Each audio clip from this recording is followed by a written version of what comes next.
তাৰমানে 3 দিন হৈছে আজি 3 দিনৰ পিছত যিটো উৰপোক আহিলে সেই উৰপোকে তাৰমানে খাই যে একে ৰাতিটোৰ ভিতৰতে শেষ কৰি দিছে হাজাৰ হাজাৰ বিঘা। আৰু আমি কৃষি বিষয়া আহি পিনি আমাৰ চাই গ'ল, চাই পিনি দৰৱ দিলে, যিটো দৰৱ দিছে তাৰমানে সেই দৰৱটোৱে কাম কৰিব পৰা নাই।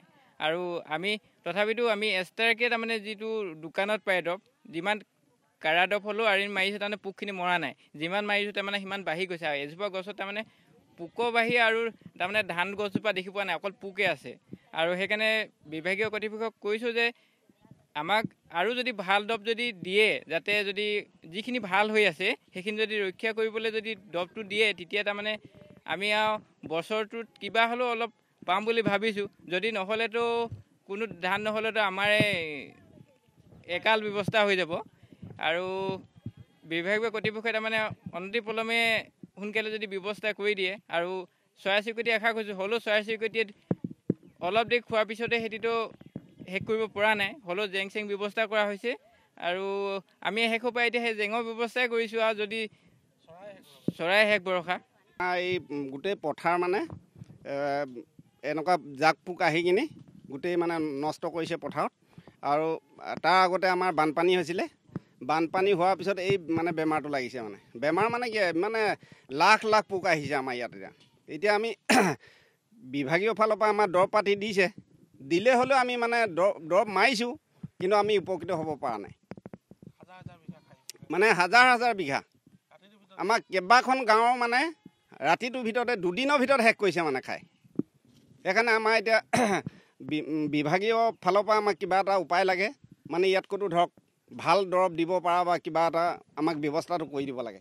চৰাই খাইছে যদি শেষ কৰিব পৰা নাই, ইমান বৰ বেছি চৰাইও নাই। আমি তাৰ বাবে আমাক কৈছিলে বিভাগীয় ফালৰ পৰা মানে জেং চেং দিবলৈ কাৰণে আমি দিছোঁ, কিন্তু আমি তথাপিতো উপকৃত হ'ব পৰা নাই। আমাৰ এতিয়াতো শেষ ভৰসা এতিয়া চৰাই হৈছে, উপায়টো নাই। তাহাঁতি এতিয়া কিমান চৰাইও খাই শেষ কৰিব পৰা নাই। লাখ লাখ এটা মানে ধানৰ মাথাত মানে 80টা 90টা মানে পোকে ইমান কণ আছেহে আকৌ মানে ওলাই আছে। আৰু বাকীখিনিতো চব খাই শেষে কৰিলে। গতিকে আমি আৰু এতিয়া আমি ভৰসা মানে চৰকাৰৰ ওপৰতো ক'ব নাপা।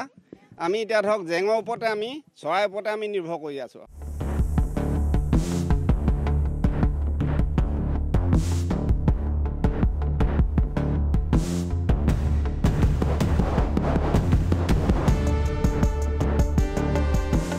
তাৰমানে 3 দিন হৈছে আজি 3 দিনৰ পিছত যিটো উৰপোক আহিলে সেই উৰপোকে তাৰমানে খাই যে একে ৰাতিটোৰ ভিতৰতে শেষ কৰি দিছে হাজাৰ হাজাৰ বিঘা।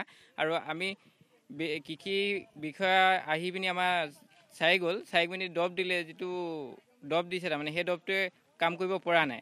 আৰু আমি তথাপিতো আমি এক্সট্ৰাকৈ তাৰমানে যিটো দোকানত পায় দৰৱ, যিমান কাৰা দৰৱ হ'লেও আৰি মাৰিছোঁ তাৰমানে পোকখিনি মৰা নাই। যিমান মাৰিছোঁ তাৰমানে সিমান বাঢ়ি গৈছে। আৰু এজোপা গছত তাৰমানে পোক বাঢ়ি আৰু তাৰমানে ধান গছজোপা দেখি পোৱা নাই, অকল পোকে আছে।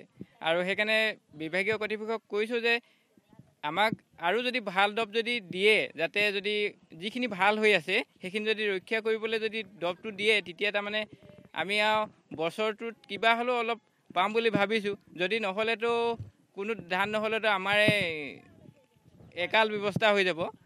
আৰু বিভাগীয় কৰ্তৃপক্ষই তাৰমানে অনতিপলমে সোনকালে যদি ব্যৱস্থা কৰি দিয়ে। আৰু চৰাই চিৰিকটি আশা কৰিছোঁ, হ'লেও চৰাই চিৰিকটিয়ে অলপ দেৰি খোৱাৰ পিছতে সিহঁতিতো শেষ কৰিব পৰা নাই, হ'লেও জেং চেং ব্যৱস্থা কৰা হৈছে।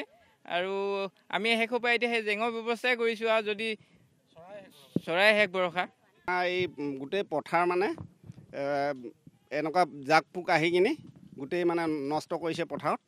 আৰু তাৰ আগতে আমাৰ বানপানী হৈছিলে, বানপানী হোৱাৰ পিছত এই মানে বেমাৰটো লাগিছে। মানে বেমাৰ মানে কি, মানে লাখ লাখ পোক আহিছে আমাৰ ইয়াত।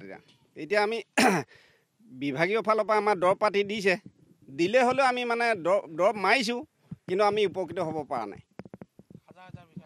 মানে হাজাৰ হাজাৰ বিঘা আমাৰ কেইবাখন গাঁৱৰ মানে ৰাতিটোৰ ভিতৰতে 2 দিনৰ ভিতৰত শেষ কৰিছে মানে খাই।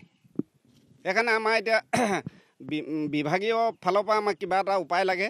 মানে ইয়াত ক'তো ধৰক ভাল দৰৱ দিব পৰা বা কিবা এটা আমাক ব্যৱস্থাটো কৰি দিব লাগে। চৰাই খাইছে যদি শেষ কৰিব পৰা নাই, ইমান বৰ বেছি চৰাইও নাই। আমি তাৰ বাবে আমাক কৈছিলে বিভাগীয় ফালৰ পৰা মানে জেং চেং দিবলৈ কাৰণে আমি দিছোঁ, কিন্তু আমি তথাপিতো উপকৃত হ'ব পৰা নাই। আমাৰ এতিয়াতো শেষ ভৰসা এতিয়া চৰাই হৈছে, উপায়টো নাই।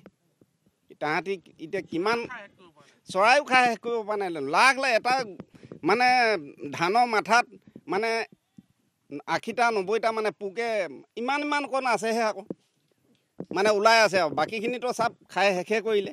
গতিকে আমি আৰু এতিয়া আমি ভৰসা মানে চৰকাৰৰ ওপৰতো ক'ব নাপা। আমি এতিয়া ধৰক জেঙৰ ওপৰতে আমি চৰাইৰ ওপৰতে আমি নিৰ্ভৰ কৰি আছোঁ।